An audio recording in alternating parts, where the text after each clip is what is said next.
In 1941, a secret team of pilots known as the Flying Tigers crossed the Pacific Ocean on Dutch vessels posing as farmers, mechanics, and missionaries. Along with them was a shipment of 100 Curtiss P-40 Warhawks transported discreetly aboard third-country freighters. What few knew at the time was that these were American pilots with American planes on what was supposed to be a very quiet mission with the Republic of China Air Force. Following Japan's attack on Pearl Harbor, however, everything changed, and the Flying Tigers would become a beacon of hope amid the grim developments in the Pacific. Over 6 months, the 99 American pilots, one had been denied a passport, would reportedly destroy 297 Japanese aircraft with only 14 losses of their own. Claire Lee Chennault. The idea for the mission came from the future commander of the Flying Tigers, Claire Lee Chennault. Claire Lee Chennault was described by pilot Charles Older as, quote, a hard-bitten character who knew what he was there for and how to beat the Japanese. I can't recall anybody I would rather have had as our group leader than Chennault. Chennault spent time as an advisor to General Kai-shek after being shunned by the War Department for speaking out against the U.S. government in the 1930s. In August 1937, he resigned and started working for the Republic of China's brand new leadership. What would eventually lead to the creation of the Flying Tigers was first an American air unit, constructed to fight the Japanese in China before the U.S. even entered the war. Ironically, Kai-shek couldn't speak English, while Chennault couldn't speak Chinese. Nonetheless, the two communicated through an intermediary translator, Sung Mei Ling, also known as Madame Chiang. To the future American pilots, Chiang would come to be known as their, quote, honorary commander. Chennault was recommissioned later on to become lieutenant general before retiring. Because the Flying Tigers technically violated the U.S. Neutrality Act, the project was kept secret. The classified Army intelligence report stated, quote, to avoid a breach of international law, the entire project was organized as a commercial venture. American Volunteer Group. Designated an American Volunteer Group, Chennault's group served Chiang Kai-shek. After the USSR largely withdrew its fighter and bomber squadrons in 1940, Kai-shek desperately wanted American combat aircraft and crews to aid China. When Chennault arrived in Washington, he secured a $100 million loan from Treasury Secretary Henry Morgenthau.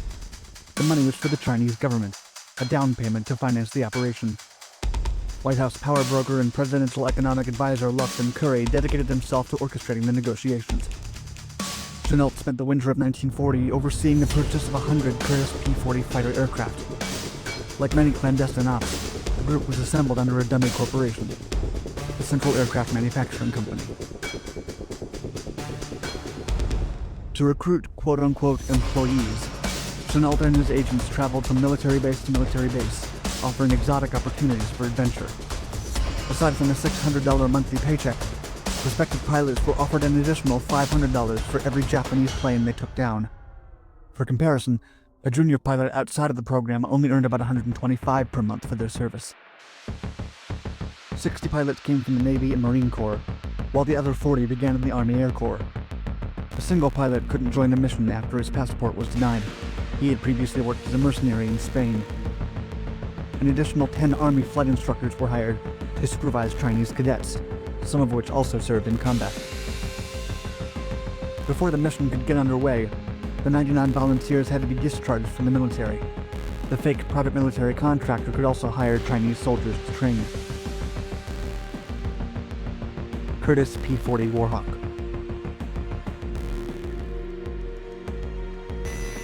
At first, the Japanese seemed unstoppable. This was especially true for American volunteers equipped with outdated, non-stealth aircraft. They had about the same maneuverability as the Mitsubishi Zero and the Nakajima Oscar, slow and painful. However, the apparent weaknesses soon became strengths. The Curtiss P-40 Warhawk, developed in the 1930s, was a single-seat ground attack aircraft.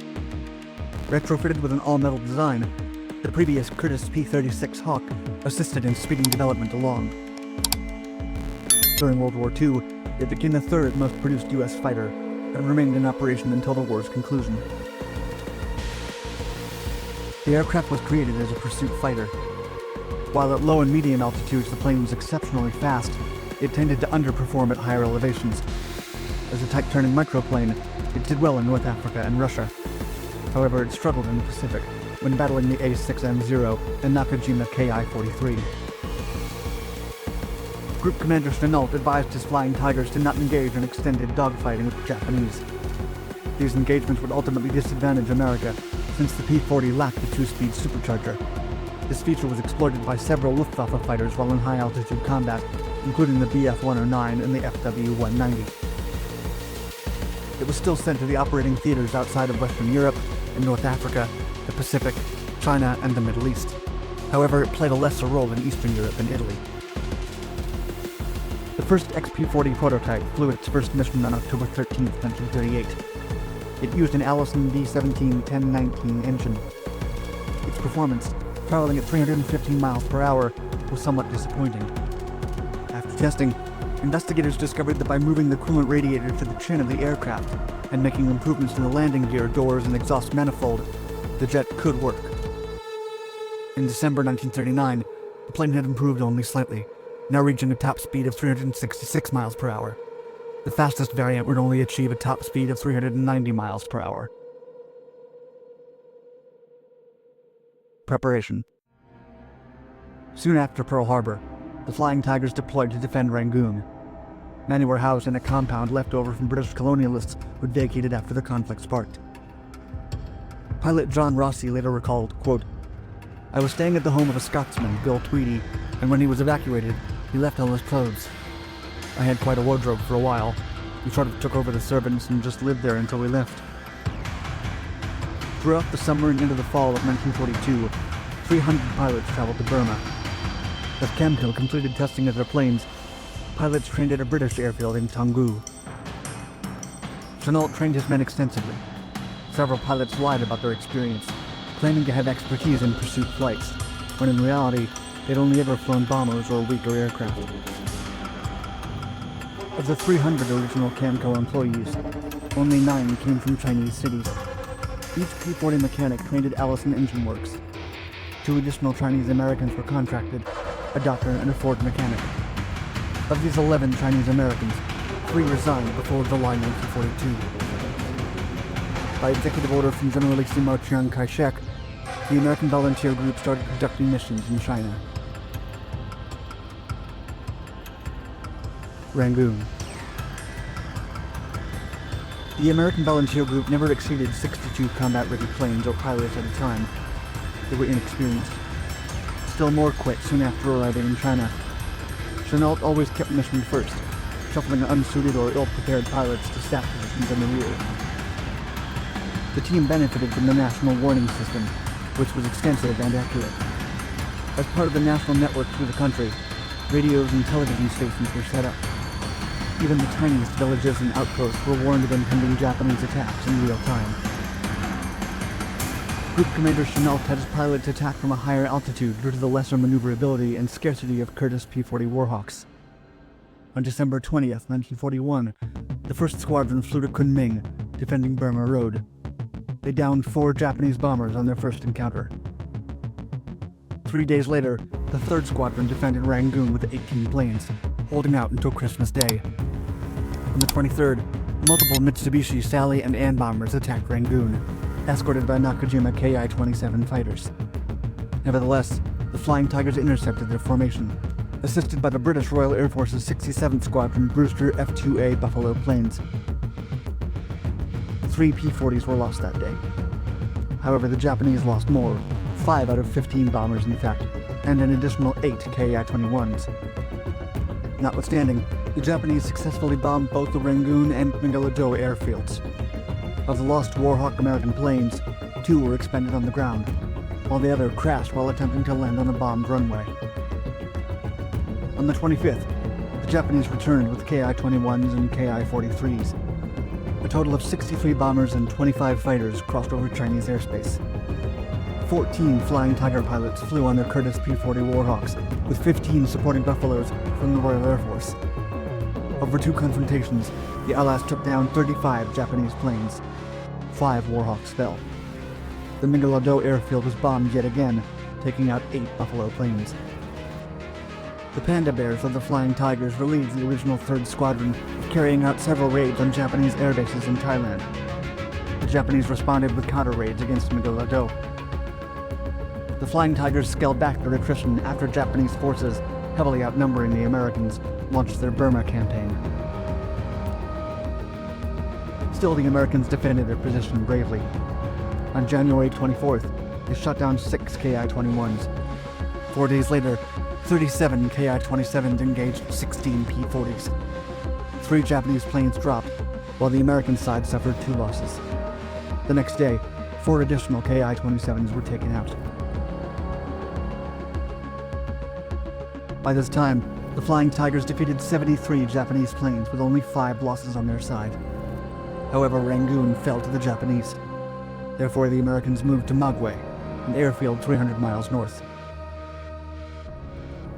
Over the next few months, the Allies flew 38 planes, of which only 8 were P-40s. For perspective, the Japanese had a staggering 271. The Flying Tigers later relocated to Loy Wing, with only 4 aircraft remaining. Chennault's pilots engaged in morale missions, overflights, and ground attacks to raise the Chinese soldiers' morale.